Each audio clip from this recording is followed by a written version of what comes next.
Good morning. Little having some technical difficulties here getting Monday morning posted, and it's just not working like it normally does. But hopefully this is going to be posted eventually, and you'll get maybe a late Monday. I don't know when, but it's already far into the morning.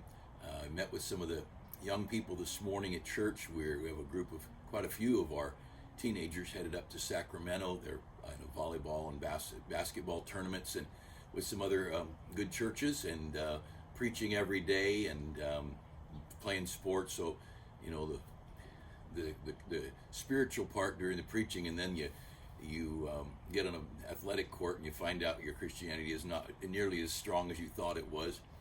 But I'm headed up to visit this morning, to visit Caleb and Beth Beal. Caleb was basically born and raised in our church. He was in a car carrier when he came the first time and worked on our staff for many years. He's pastoring in Turlock now.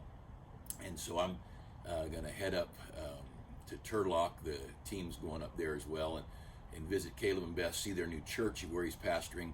And then I'm going to go up to Santa Clara and visit our young people at North Valley Baptist Church at Golden State Baptist College, and I'll be in chapel with them tomorrow, Tuesday, and hopefully get some of them to lunch or dinner, depending on their work schedules. And we've got, I think, 15 or 20 students there at the college and in Bible college. We've got kids in other colleges as well, but a good group there. And I just wanted to get a chance to visit with them, make sure they're doing okay, and then I'll be back Tuesday night or Wednesday morning, but in time for Wednesday Bible study. And so if you think to pray for our young people in Bible college, pray for our kids, teenagers as they travel, and young people have their share of burdens, but it's a great life growing up and enjoying. They don't realize, I think, sometimes how good a life they have with good friends, good teachers, good homes, a Christian school, away from the corruption so much that's in the world. I mean, we can't get away from all of it, but pray for our young people. They would have a heart for God, and that these days, I'm not sure, morning and evening, whatever the preaching is going on for 3 days, that God would use the preaching to draw the hearts of our young people to Him. And we want more servants. You know, the great need in a church, and I'm going to be in Daniel chapter 4 in a minute if you want to find it, but the great need in the world is not just preachers. Obviously, we need churches and pastors wives, and we need people that are full-time ministry missionaries and all. But we need the average layman. The term is the people. I'm not sure where the word layman comes from, but we need the average church member that just works a good job and cares for their family, and maybe teaches Sunday school or helps out in a church music program or whatever. But we need them to get a heart for reaching the lost. In a church, I mean a large church, 20, 30, 40, 50 staff members, those people can't do a fraction of what 500 or 1,000 or 2,000 church members can do just casually along the way. If we would, as the people of God, all of us carry the burden that this world is lost and going to hell, and whether it be in China or Russia or Bangkok or Baghdad, the world's going to hell, and God chose us, His people, to share that message. And I would ask that you pray for our young people, that they would grow up, whatever career God would put them in, they would keep a heart for souls, that they would realize their co-workers need Christ, their next door neighbor needs Christ, the mailman needs Christ, the lady at the bank or the checkout stand at the grocery store needs Christ, that we're in a world desperately in need of the Lord. People die and go to hell. Just this week, one of our relatives passed away, and as far as our knowledge, they wanted nothing to do with the salvation in Jesus Christ. And another family member of a friend, not someone that I was close to, but they likewise passed away, and they were trusting in being good. And the last time I spoke to them, it was, well, I'm religious and I do good and I do my good works, I do the best I can. And the Bible says that Jesus is the only way to heaven. And people die, and people go to heaven, and people go to hell. And there's one or the other. And they'll go to heaven because they put their faith in Christ alone, or they'll go to hell if they put their faith in anything else. There's only two choices, Jesus or anything else. And if they put their faith in anything else, they're going to go to hell. And you could say that's cold, but God makes the rules. He's God. And my heart burden would be that all of our church and all of God's people would just have a soul consciousness to realize that person in front of them, the person selling them solar door to door, the person who made the wrong number of the phone call, the telemarketer, the policeman that gives you the speeding ticket, whatever it might be, that we would understand that those people are eternal and they need to hear the gospel. Now, we may not lead them to Christ, but we can get a gospel tract in their hand. And the other day, just walking out of a store, I forget where, there's a gas station, and there's a guy in a car with a music blaring, louder than is appropriate. It'd be nice if the people near you could talk without having to scream over your music. But it's a free country, and I love America. And so I went over to his car with a track and got his attention, and he reached up to turn the music down. I could have let him, but I knew I was in a hurry, I had to go. I said, you can leave your music on. I just want you to know I was thinking about you. I'd like to have you have this invitation. To reach in my pocket and pulled out a gospel tract and told him, here's some verses how you can know for sure going to heaven. And he smiled, very gracious young man. And I wanted him to know that I liked him, and I wanted him in our church, and that most of all Jesus wanted him. And that was very brief, but who knows, you might be the one to talk to him next, and somebody else talk to him next, and people matter. And I hope that you would think to pray for our young people as they grow up, that they would keep a heart for God, that they would care. I believe some of these young people should be in the ministry full time, but most of them, they'll live a job, carpenters, computers, construction, whatever it might be, working in the real retail world, but the world needs Christ so desperately. I want to take a moment, and again, on Wednesday, we're going to be in the book of Acts. If you can join us in our Bible study, Acts 12, 13, in that area, and some great lessons on the early church and the development of the church. But in the book of Daniel, Daniel chapter 4, the stories of King Nebuchadnezzar. And Nebuchadnezzar was an arrogant, self-filled man, thinking the world revolved around him, and God had given him a great kingdom, and a kingdom that had ruled hundreds of other nations and conquered them and ruled over them. And Nebuchadnezzar just thought he was the reason everything went so good. He gave God no glory. I remember in the New Testament, there's a guy who did that, and right in front of everybody, God smote him with worms, and the worms ate him up, and he died. But in the case of Nebuchadnezzar, God turned him into an animal, basically. Said his hair grew like feathers, his fingernails grew like claws, and he ate grass for 7 years out in the fields.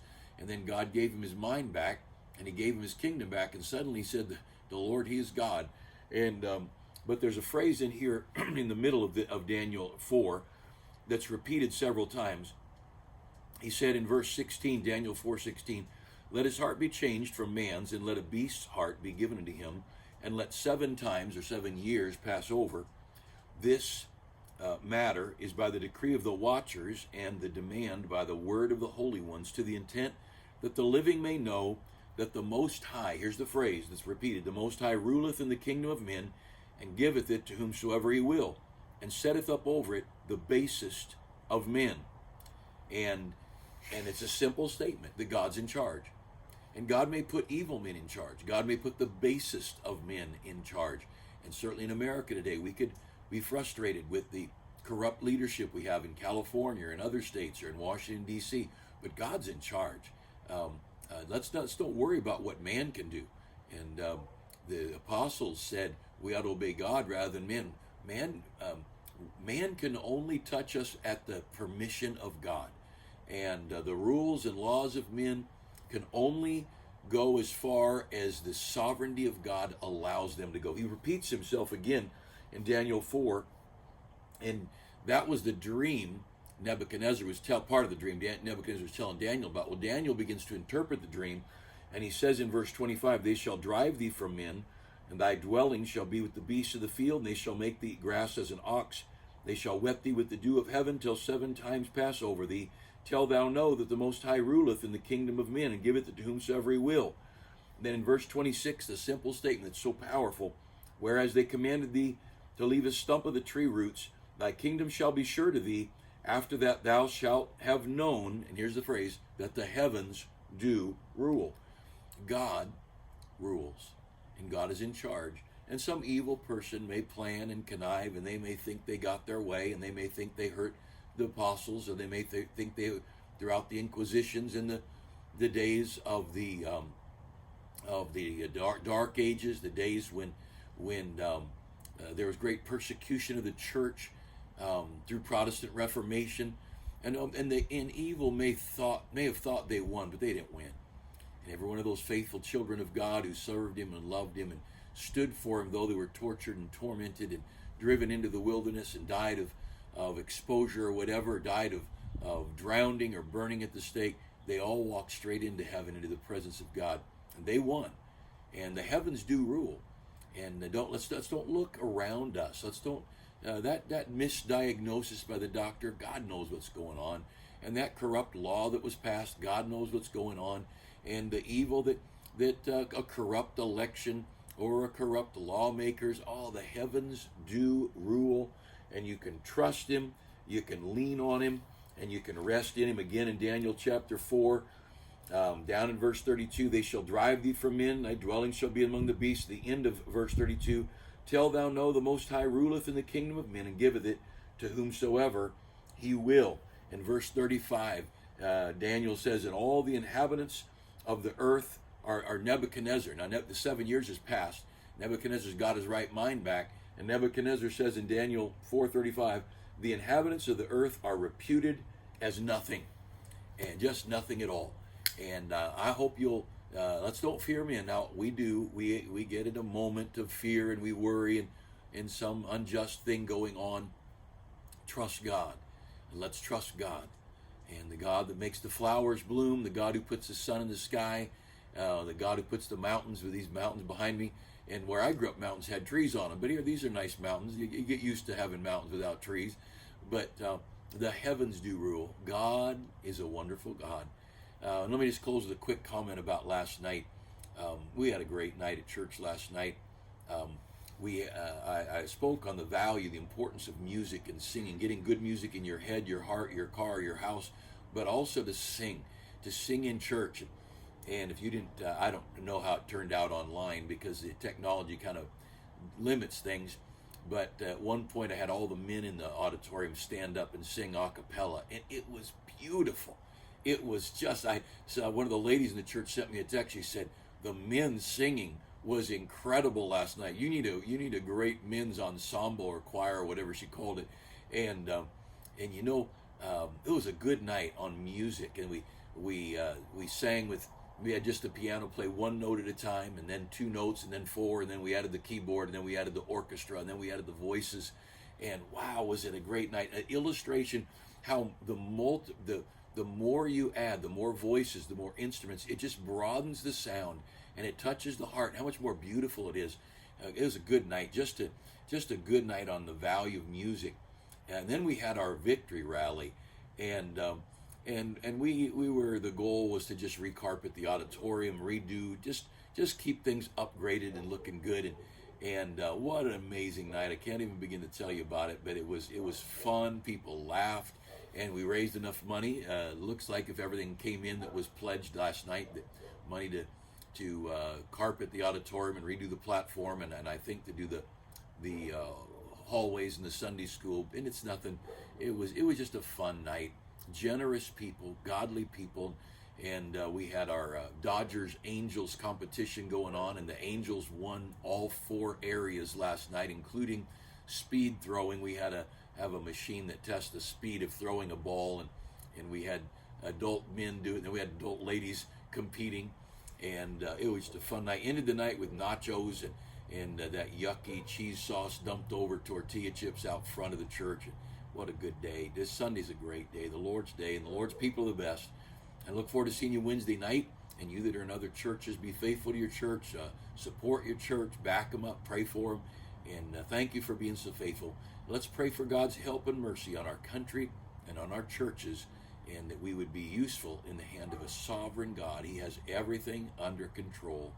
And if everything in the world that we had was lost, you know what we'd have? We'd have the same thing the Apostle Paul and Jesus had. Jesus said, I don't have foxes have holes, birds have nests, but the Son of Man's got nowhere to lay his head.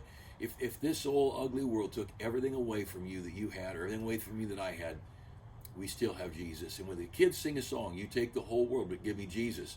And we don't usually mean that, but it really would be true. Jesus is better than it all. And what a great thing. We're going to see him one day. So let's live for him until he comes.